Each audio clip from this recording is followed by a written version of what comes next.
Hello everybody, welcome back. I'm here to be talking about Hazbin Hotel Season 1, which is the newest series that's on Amazon Prime, and it's this animated show that takes place in hell, yes, and the main character is Charlie Morningstar, who, as you know, is the daughter of Lucifer, and there's this yearly extermination that tends to happen in this universe where the angels come down and kind of do a cleansing of the people in hell. And so to try to avoid that, the Charlie wants to start up this hotel to like show that there's a way where you can redeem yourself and like find some type of salvation and make yourself a better person. Try to find a different way to leave hell instead of the alternative. And this has been a long road to get to this show, starting off on YouTube from VisiPop and just seeing the journey from that pilot, which I believe was crowdfunded from like patrons and stuff, and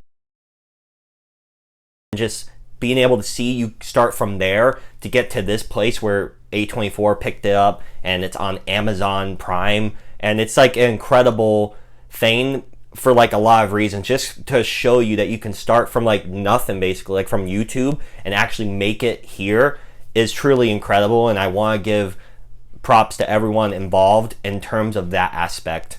Before I really dive into it, just know that there will be spoilers because the full season is out, and I think it's more fun to talk about some spoiler stuff. Okay, so I'm going to dive into first on how the episodes are structured. Now, just right off the bat, there's 8 episodes, 25 minutes. And there were some complaints and issues that I saw some people saying, and I kind of have some of the similar complaints on. This has been my same for any type of shows, whether it be like the Marvel shows or like Stranger Things, like shows that are under like 10 episodes for the season. They need to have like at least 40 minutes. I recommend like at least 40 minutes of a runtime.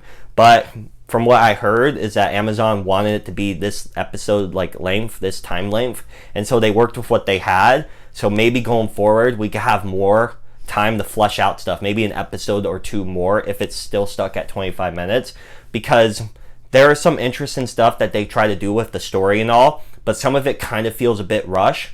But the bullet points are pretty much, hit beat for beat on like where they're wanting to go. I got a good grasp on what the story was wanting to do. And I will say though, in my opinion, I think the premise can be kind of shaky with terms of, since this show tackles, religion, and it has its own opinions about that, which, as I always say, 2 controversial things is politics and religion. And of course that stirred up a lot of controversy because some of the they're portraying like the demons and stuff and all as like there's a lot of bad people and all as well. But in terms of like the angels and heaven, like they're not all bad, but there's some bad people in that segment, and there's like a lot of hypocrisy and kind of elitism. And so I could see some people in the religious bubble kind of get offended and annoyed with it, which, to be fair, since this is one of those touchy subjects, I can understand that. But there have been some, I think, some unfair criticisms as well, because a lot of these people, I'm pretty sure, have not watched the show, given on some of the stuff I saw trending, being, out context stuff or a scene from the opening, which I don't really want to dive into all the controversies and nonsense. But as someone who has had, a religious upbringing, and I do consider myself have some religious faith, I went into a show with an open mind because I love this type of indie animation. I love the underdog story of coming from YouTube and getting to this type of place, and I've been falling in love with all these type of stuff like Digital Circus and Lackadaisy, and of course Hell of a Boss, which is made by the same VisiPop. And so overall I was really satisfied with what we got. And the main thing that I love about this a lot is the characters, and the best example of that, which I wish is why we got maybe an episode or 2 more or a bit longer of a runtime, is episode 4, the Masquerade episode, which dives in and centers around Angel Dust mostly.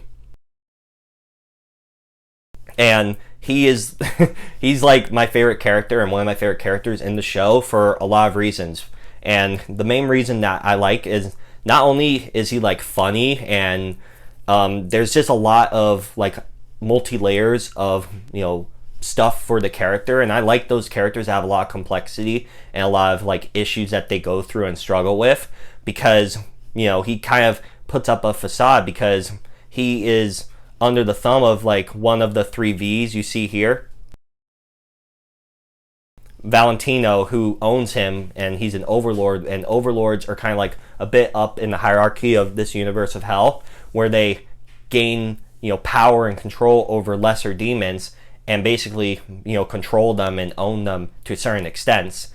And so you see with the Psalm Poison,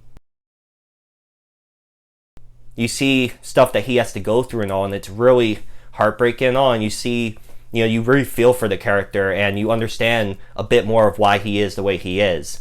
And that's what I like, is when you flesh out the characters, you show them the struggles that they go through, and maybe you could show that someone that low, if they can be redeemed and they can be saved and they can better themselves, I think that's really cool. And seeing him bond with another character who is in a similar state, being Husk, and one of my favorite moments of the whole series, like I love this so much, was their duet, Loser Baby.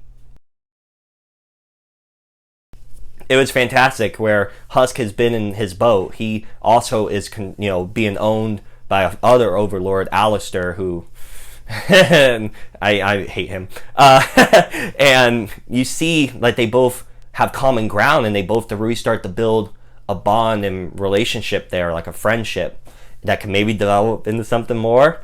Because Angel, for the first couple episodes, was all putting on this flirtatious persona and all, like his character Angel, and just acting out like that. But there's really more layers to it, and seeing the characters, like those two in particular, progress, and seeing how Angel has changed, and even like semi-minor characters like Nifty. I think she has some hilarious moments in the show, and that's another thing about this show, is that it's really funny. The write-in and jokes and a lot of the sequences are hilarious. And maybe that's just me, but this type of humor sometimes hits with me. And I just, like, it's that kind of raunchy, cursy type of, edgy humor. And, it's kind of similar in a way to, like, Family Guy or South Park, which I believe Viv said was one of her inspirations for, when she was growing up and stuff. So it's nice to see that used effectively. And, each character is a bit different, and there's a lot of mystery to the show as well. For example, with like Alistair, who is just here to help Charlie and all for her dream and all about the hotel, but you don't really know his motivations, and you get little nuggets and pieces, like during the scene where him and Husk are having a talk, and Husk is getting demeaned by Alistair because Alistair sucks. And Husk mentions how he's big talk for him being on a leash, which he didn't take too kindly to that. And you even see at the end of the season, he kind of has like, during that finale song sequence, he kind of has like it looks like kind of a mental breakdown in how he, hates being controlled and being under, what's going on with him. And you're just like, whoa, this character has more layers. And that's the thing, like, I don't even know if we can call him a bad guy. He's definitely not a good guy, but he has to be somewhere in the middle. And I like that, feeling that type of, what are these characters? Like, there isn't, squeaky clean, like cut and dry. And I kind of like that with some of the stuff that they're doing. And the villains of the show, like the 3 V's, I hate them so much, but they do good for their part. Like, I think the actors across the board are great. Like Blake Roman as Angel Dust was phenomenal. Keith David as Husk. Erica Henderson as Charlie. I'm not gonna lie, like some of it was kind of cringe and some of her line delivery and all, but that's just, I know that's what they were going for with the character. She's like the goody two shoes, optimist, happy go lucky. And sometimes that kind of got cringy, and I was like, oh boy. But she did a great job. I'm not trying to roast or anything, but I was just kind of like, oh man. And the Alex Brightman, I do have to shout him out specifically because he voices Adam, like the main antagonist of this season, and Serpentious. And those characters are vastly different from each other in terms of personality and how they talk. So one dude did like phenomenal voice work across the board, but I had to specifically mention him because that was crazy. While we're on the subject of talking about Serpentius, I do have to mention how at the final episode during that big battle where the angels, when Adam and Luton all come down to fight the main characters, at the hotel, and during that sequence, Serpentius, it looks like he's getting a heroic moment where he's gonna help and maybe turn the tide, and then just instantly is killed, like just evaporated by Adam. And how quick it was, like it was just so jarring to see, and I was just like, wait, is he really gone type of thing? And then of course the big payoff was after the sequence, the song sequence, and they beat them and build the hotel back and all that. You see that Charlie was right, and that sinners in this world can be redeemed because Serpentius goes to heaven, which of course opens up a huge variety of like, whoa. And it was just like a big, like this show had a bunch of big moments and like lore drops and all dropped throughout, and that one was just like, that was just crazy that they actually did it. And it was like in the first season, like you saw it can work, and where are they gonna go from here? And it was just crazy to see. And real quick, I want to say the songs throughout, I loved almost all of them. The highlight ones I really liked was Happy Day in Hell, because it's like that was the main song that we knew for so long, so that one I really enjoyed. Stayed Gone, Hell Is Forever, Poison, as I mentioned, Loser Baby, as I mentioned, those two are like my top two favorites. Hell's Greatest Dad, I thought, is a nice ring to it. The finale song's really good, and they really cooked. Like the chefs were in the kitchen cooking with the music, and the animation I thought was fantastic. There was a lot of sequences where I was just like, I'm really impressed, and this I just keep thinking like maybe it's just like I'm just a sucker for these type of stories on coming from YouTube to get into this place. But I just loved seeing how they've made it so far, and they seem to be getting a lot of success and love, and I have a lot of happiness for the people involved and stuff. And I do want to mention though, like one more thing about the religious aspect, and if people can't really differentiate between fiction and reality, that's perfectly fine. Just don't check out the show, because I can understand like it's a touchy subject for a lot of people, and this is the story and narrative that the show was wanting to tell with its characters, and we've seen stuff like this with hell and stuff in different interpretations. Like I believe the show Lucifer did it. Their South Park Bigger, Longer, and Uncut had the devil in it. This video game Saints Row got out of hell. Like we have different interpretations that are obviously not supposed to be realistic to biblical teachings.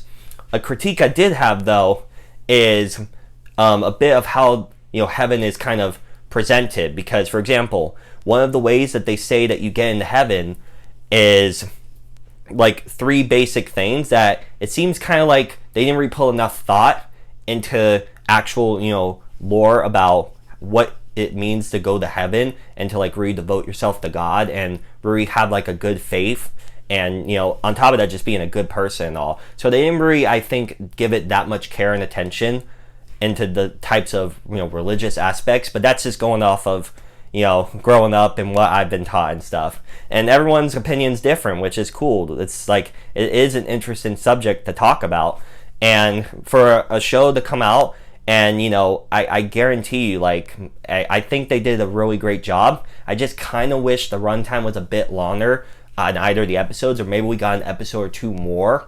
But again, like those were just my thoughts on that. But I love the show very much. I had a lot of fun with it. The characters are all unique and different from each other. I really like a lot of their designs. It has one of my favorite ships being Husker Dust. And of course, like I will say that this, and it wasn't pushed in your face or anything like a lot of people complain about, but there was a lot of good representation for the LGBT community, which I have to give that mention, because they like each character feels like their own, and each character represents in a way. Like I saw stuff going around that each character represents pan, lesbian, gay, bi, etc. And I think that's kind of cool, because I know people complain about it being pushed around and stuff, but still, like, it wasn't shoved in your face or anything. These characters are just who they are, and this is just what they are. And they have personalities, they have conflict with each other, and it is all kumbaya, and there's, you know, some good turmoil and stuff, and not all the characters are portrayed one way or another. So I can kind of respect that. You know, they're all just people, or, well, you know, demons, just living and trying to, some are trying to improve and be better, others not so much. But, you know, so again, I had a lot of interesting stuff to say about this show, and I've been a huge fan since 2019, really, and just seeing us make it to this stage is incredible, and I'm really happy that we have made it here, and I enjoyed the season thoroughly. I did have some critiques and nitpicks, as you guys saw, but I really hope that we can have a good discussion down in the comment section. But with all that said, those are my thoughts on Hazbin Hotel Season 1. Again, thank you all so much for watching. It means so much to me. And what did you all think about the show? Were you able to, if you do have any religious aspects and all, were you able to differentiate and just judge it based on the media? Or did you have some conflicting thoughts about it? Because I'm not gonna lie, there are some segments where I was kind of conflicted on some stuff, but I'm still enjoying what I got. It's just, you know, that's just how it is. Please let me know down below in the comment section. And if you want to subscribe and hit the bell as well to get notified when I upload, that would mean so much to me. Again, thank you all so much for checking this out, and I hope to see you all in the next video. Bye.